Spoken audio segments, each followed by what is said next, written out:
First defeat at third. Celtic did it in third gear with a 3-0 win over Dundee United. A good win.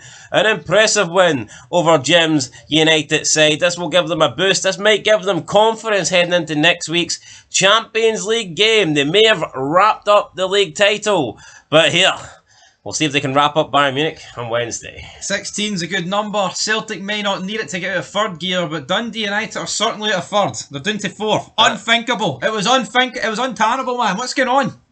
Well, Dundee United have only got themselves to blame. They did the hard work. They had an impressive run of form. They got into third place, and ever since they did that, they've kind of just went off the boil, been unable to pick up any sort of results. Form has been out the window, and then obviously, as we've seen today, Aberdeen recorded their first win in 15 games, and somehow have went back into third spot. Now, the fact that Aberdeen are still in third this season, and they had a winless run in 14 matches, maybe that sums up the rest of Scotland. Maybe that shows you the league. But then again, you know what though, right? I know what it does sum up for me. You look at the state of this season in terms of like the teams outside the top two. You're never ever going to get close to the top two teams if you're consistently having shocker seasons. And honestly, like Hibs, Aberdeen, and Hearts, it's like. Especially with Aberdeen and Hearts, it feels like there's one great season and one disastrous season. You need consistency, folks, right? And the fact that Aberdeen are back into third is absolutely mind-boggling. Well, United have lost 5 of their last 6. Yeah, that's crazy. That is shite. Now, you look at Hearts and Hibs. Both been very good. Both unbeaten in the last 6, but obviously both still coming back from really poor positions. But anyway, we'll talk about them when we do the review show. Let's talk about Celtic. Easy win for them today. Never looked in doubt, never in trouble. Wee bit of resting going on with the starting 11. What do you make of that? I mean, it wasn't the strongest 11. Obviously, you see Yang in there over Kuhn. I think that's the correct call, though. You should be keeping him fresh. I mean, this is a game where, let's be honest, even if Rodgers does mess up, even if he changes up the team too much, let's say he makes so many changes, brings in fringe players, let's say Celtic don't win the day, it doesn't mean anything. Yeah, it's a poor result not to win at home, but the league's done. So for me, Rodgers made the correct call, resting some key players for next week's game against Bayern Munich. And in the end, the team still got over the line. So, yeah, I mean, you can't dispute it. It was the correct call for Rodgers. Absolutely the correct call. The likes of Ralston starting. Obviously, the midfield was pretty strong in itself. But listen, if you're at Celtic and you're not capable to come in and play a home game against a United team that is struggling badly when Celtic have the biggest game of their season in like 3 days' time, then you shouldn't be at the club. You're not good enough. If you can't come in and fill in and do an adequate job before the biggest match against Bayern Munich in 3 days' time, then what's the point of you being there? So Rodgers has to use the players that he's got, and they've done a good job.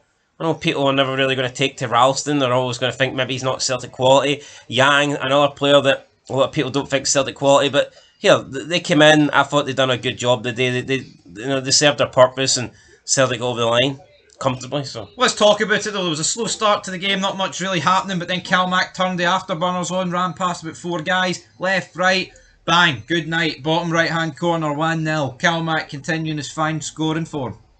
Aye, he's stepped up recently, hasn't he? He has. Dundee United have a chance after this ball. Well, the scoring aspect of this game stepped up. Aye.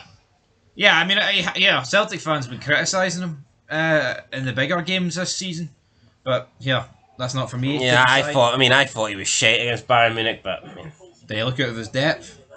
I mean, most of them did in that first hour, so yeah, there's nothing wrong with being out of depth against Bayern Munich. Like there ain't.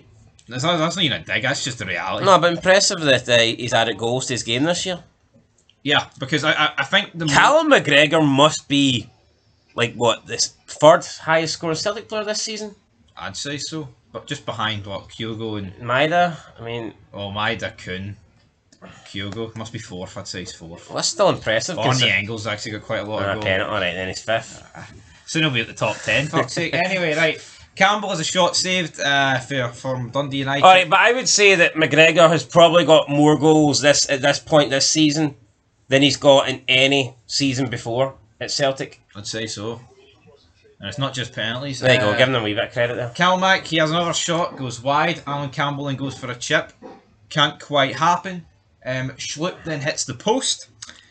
Would have been a good goal. Adam Adair then has a header, point blank range, hits the feet of Walton. Still 1-0. But Jota makes it 2-0. Bottom right hand corner. A lot of pressure here for Celtic, and 2-0 kills the game just before the break, doesn't it? It was game over. Game over. We then saw subs about the 60th minute mark after half time. Maida replaced Jota. Engels replaced Hatate. That's just the sort of levels that we've got here. Maida then had a header cleared at the back post. Adam Adair picks the ball up. It was never a foul, this. He picks it up and then just puts it top bins. Good finish. Yep, great finish. 3-0 Celtic. There's not really much more to say, is there? No, 3 points, I think 3-0. that's where we'll leave it. You know, this was Celtic were always going to win this game, but for me, I know we talked about it in the preview show. I'm just flabbergasted that Aberdeen are third. It's crazy. Yeah, no, it is. Celtic sitting on 64 plus goal difference. Impressive. Very impressive. Very impressive. Are they on course to hit the 100 mark? I mean, probably at this point we're just over a third. They could maybe get 100 goal difference. It's not impossible. I'd say so. They'd need to up it a wee bit, but No, absolutely. a couple of big wins in there, and I reckon we could see 100. And has that ever been done before? Well, they need to average 3 games every game. 3 goals every game. That's what I mean. 3 goals every game, which here Could happen. easily. I mean, there's probably going to be another. 2 potentially 6-0 victories in there at some point. But obviously, split will be harder than the rest, I guess. So we'll see how that goes. But anyway, guys, Celtic 3, Dundee United 0. Till then, peace.